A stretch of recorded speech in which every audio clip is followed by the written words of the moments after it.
किसी गांव में एक गरीब लड़का रहता था। वह हर रोज खाने के लिए इधर उधर भटकता था और कहीं न कहीं से थोड़ा बहुत खाना इकट्ठा करता था, पर हर रोज उसका खाना गायब हो जाता था। एक दिन उसे पता चला कि एक चूहा उसका खाना चुराता है। तो लड़के ने उस चूहे को पकड़ा और उससे पूछा कि तुझे पता है मैं इतना गरीब हूँ, फिर भी तू मेरा खाना क्यों चुराता है?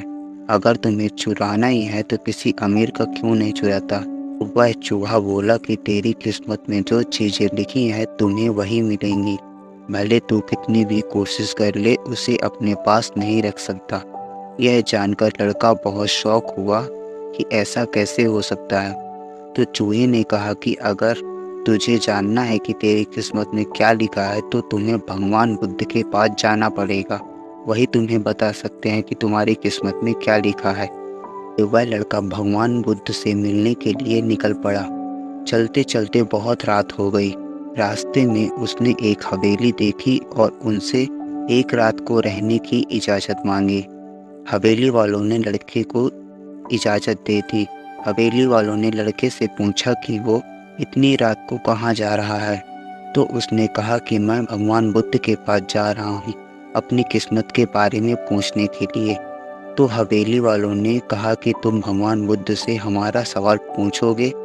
हमारी एक 21 साल की लड़की है जो बोल नहीं सकती, तो क्या करें जिससे उसकी आवाज़ वापस आ जाए?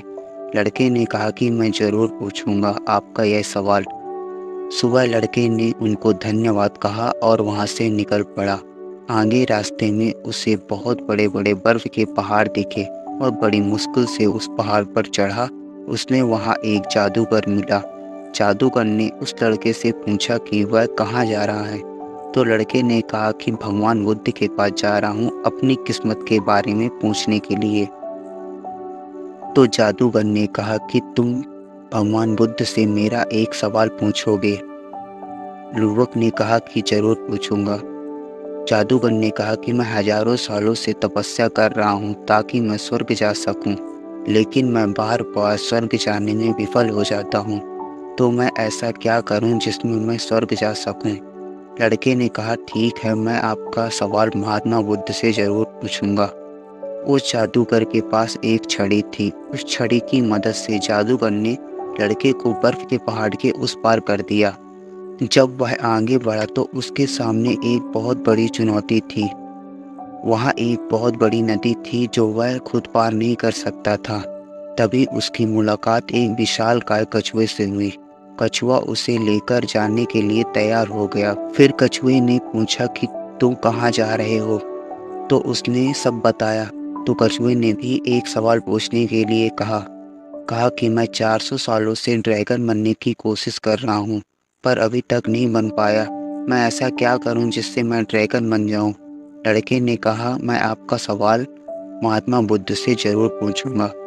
कछुए ने लड़के को अपनी पीठ पर बिठाया और नदी के उस पार पहुंचाया। आखिरकार लड़का भगवान बुद्ध के पास पहुंच गया। वहाँ बहुत सारे लोग बैठे हुए थे। महात्मा बुद्ध ने कहा कि एक व्यक्ति के केवल 3 सवाल के जवाब दूंगा। लड़का एकदम शौक हो गया क्योंकि उसके 2-4 सवाल पूछने थे। वह सोचने लगा कि उसे कौन से 3 सवाल पूछने चाहिए। उसने कछुए के बारे में सोचा कि कछुआ 400 सालों से ड्रैगन बनने की कोशिश कर रहा है। जादूगर 1000 वर्ष से स्वर्ग जाने की तपस्या कर रहा है और वह लड़की बिना बोले कैसे पूरी जिंदगी निकाल सकती है। फिर खुद के बारे में सोचा कि मैं तो सिर्फ गरीब हूँ, मैं तो मांग कर भी अपनी ज़िंदगी गुजार सकता हूँ, पर कछुआ, जादूगर और लड़की की परेशानी तो मेरी परेशानियों से बहुत बड़ी है। तो लड़के ने उनके 3 सवाल भगवान बुद्ध से पूछे। बुद्ध ने जवाब दिया कि कछुआ 400 सालों से ड्रैगन बनने की कोशिश कर रहा है, पर अपने कवच को छोड़ने के लिए तैयार नहीं है। जब तक वह कवच को नहीं छोड़ेगा तब तक ड्रैगन नहीं बन पाएगा। वहीं जादूगर जब तक अपनी छड़ी नहीं छोड़ेगा तब तक वह स्वर्ग नहीं जा पाएगा। और जब लड़की को उसका जीवन साथी मिल जाएगा तब वह बोलने लगी। यह सब सुनकर वह लड़का वापस कछुए के पास आया और उसने सब कुछ कछुए को बताया। कछुए ने अपना कवच निकाल दिया कछुए ने जैसे ही कवच निकाला तो उसमें से कीमती मोती निकले। वह मोती कछुए ने लड़के को दे दिए और वह ड्रैगन बनकर चला गया। फिर जादूगर के पास गया और सारी बात बताई तो जादूगर ने अपनी जादू की छड़ी लड़के को दे दी और वह स्वर्ग चला गया। फिर उसके बाद लड़का उस हवेली में गया जहाँ उसने रात गुजारी थी। जब वहाँ गया तो लड़की सामने आई और बोली, उस रात हमारी हवेली में तुम ही आए थे ना।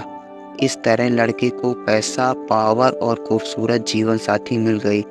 जीवन में कुछ पाने के लिए कुछ देना पड़ता है। जब जादूगर ने छड़ी दी तो उसे स्वर्ग मिला। वैसे ही जीवन में कुछ बड़ा करने के लिए अपने कंफर्ट जोन से बाहर आना पड़ता है।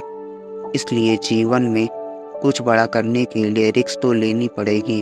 और अगर आपको लगता है कि आपके जीवन में प्रॉब्लम बहुत सारी हैं, तो ज़रा एक नज़र डालिए उन लोगों पर जिनके पास रहने को न घर है, खाने को न रोटी है और न चलने को पैर है।